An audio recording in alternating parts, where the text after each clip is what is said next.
Halo anak-anak, Assalamualaikum warahmatullahi wabarakatuh.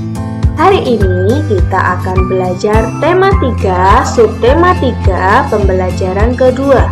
Semoga kalian selalu diberikan semangat dan kesehatan ya. Coba kita mulai belajar ya.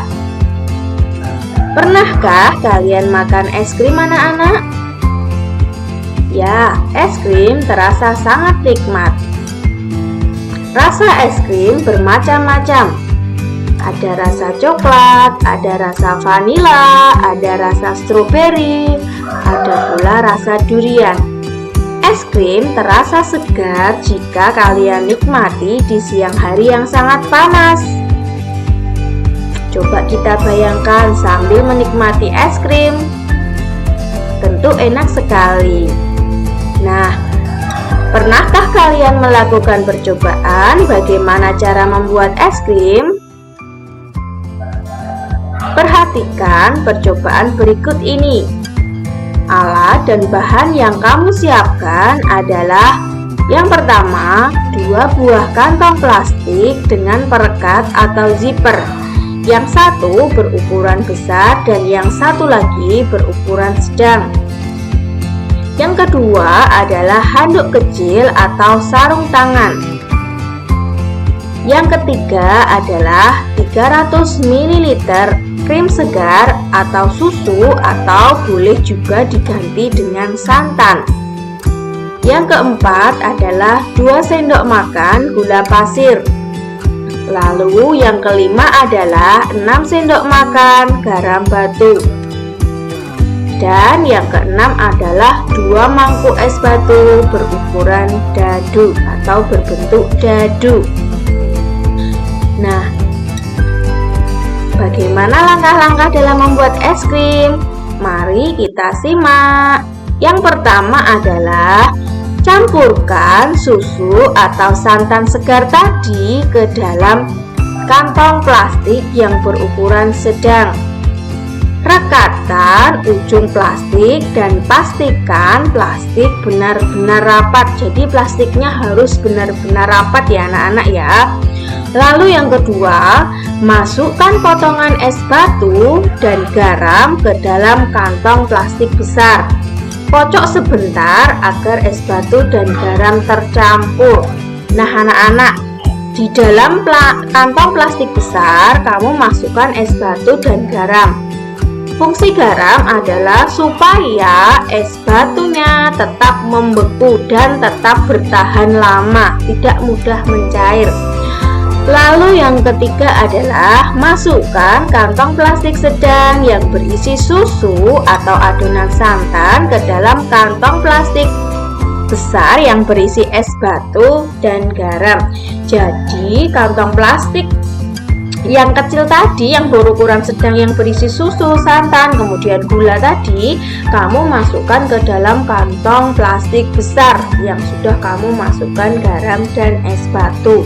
Lalu tutup dengan rapat perekatnya pada plastik besar. Jadi anak-anak, es batu fungsinya adalah untuk memudahkan santan ataupun susu tadi supaya lebih cepat dalam membeku. Lalu yang keempat adalah kocok-kocok dan pijat kantong plastik tersebut selama 10 menit menggunakan handuk atau sarung tangan supaya tangan kamu tidak terlalu dingin. Jadi kalian kocok-kocok selama 10 menit supaya proses pembekuannya lebih cepat. Jangan lupa kamu gunakan handuk atau alas supaya tangan kamu tidak merasa dingin. Lalu keluarkan kantong plastik sedang, kemudian bersihkan atau bisa juga dengan kamu lap untuk menghilangkan garam yang menempel pada plastik tersebut. Lalu yang terakhir, buka kantong plastik itu, kemudian kamu tuangkan es krim yang sudah jadi tadi ke dalam gelas ataupun mangkuk saji. Kalian siap menikmati es krim. Tentu enak bukan? Nah, setelah kamu melihat dan mengamati percobaan cara pembuatan es krim. Selanjutnya, Bu Guru akan menanyakan ada beberapa pertanyaan tentang pembuatan es krim tadi. Yang pertama, apa wujud susu ataupun santan di awal pembuatan es krim tadi? Apa ya wujudnya? Ya, susu atau santan tadi berwujud benda cair. Lalu yang kedua, apa wujud susu atau santan di akhir pembuatan es krim? Apa yang terjadi pada susu atau santan di akhir pembuatan es krim ya anak-anak? Ya, santan ataupun susu akan berubah wujud menjadi wujud benda padat. Lalu, sebutkan perubahan wujud yang terjadi pada pembuatan es krim. Tadi di awal berbentuk benda cair. Lalu setelah kamu buat menjadi benda padat. Perubahan wujud dari benda cair ke benda padat disebut dengan membeku.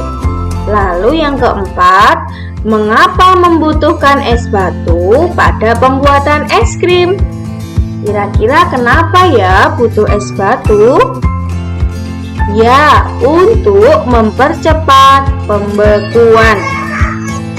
Lalu yang kelima, apa fungsi garam untuk membuat es krim? Coba, bisa tidak kalian menjelaskan?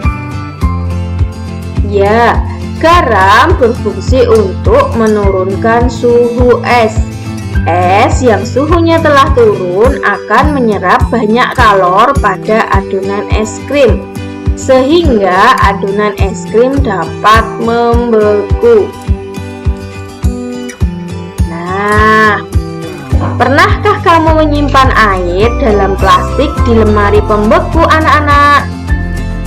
Apa yang akan terjadi dalam beberapa jam?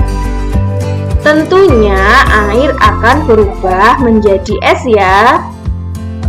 Meskipun kamu membuka ikatan plastik itu, ternyata esnya tidak tumpah. Mengapa demikian? Ya, betul, karena wujud air yang tadinya cair berubah menjadi padat. Masih ingatkah anak-anak sifat benda padat? Ya, bentuknya tetap dan tidak berubah, sehingga esnya tidak akan tumpah. Lalu, perubahan wujud dari benda cair menjadi benda padat disebut dengan membeku. Nah, dapatkah kamu menyebutkan contoh lain dari proses perubahan wujud benda cair menjadi padat atau membeku? Mari kita lihat apa saja contohnya. Yang pertama adalah proses pembuatan gula Jawa. Bisa kalian lihat dalam proses pembuatan gula Jawa, bentuk awalnya adalah benda cair, lalu kemudian dicetak ke dalam cetakan dan menjadi adonan padat seperti gula Jawa. Yang kedua adalah jika kalian membuat es batu atau membuat es yang kamu masukkan ke dalam freezer. Lalu yang ketiga adalah proses pembuatan puding. Dan yang terakhir adalah proses pembuatan lilin. Lilin awalnya berbentuk benda cair, lalu dibekukan menjadi benda padat. Nah, kamu sudah mengerjakan pembuatan es bersama kelompokmu. Tentu saja, jika kalian mengerjakan secara berkelompok, pasti ada pembagian tugas. Mengapa diperlukan pembagian tugas? Ya, pinter, supaya pekerjaan menjadi mudah, lebih ringan, dan tentu saja cepat selesai. Begitu juga di sekolah. Siswa di sekolah ada peran masing-masing. Contohnya di SD Nusantara, tempat Siti dan teman-temannya bersekolah. Ada yang menjadi guru, ada pula yang menjadi kepala sekolah. Nah, anak-anak, dapatkah kamu mencari tahu apa saja peran yang ada di sekolah kita? Itu akan menjadi tugas kalian hari ini. Tugas hari ini adalah sebutkan peran orang yang ada di sekolah kamu. 5 saja. Tuliskan peran dan namanya. Misalnya, guru kelas berperan sebagai mengajar siswa di kelas. Seperti itu ya. Kamu sebutkan 5 peran saja. Kamu tulis pada buku tulis tematikmu. Jika sudah, kamu kirimkan ke Google Classroom. Sekian pembelajaran dari Bu Guru. Terima kasih. Semoga anak-anak selalu semangat, selalu diberikan kesehatan dalam belajar ya. Sampai jumpa.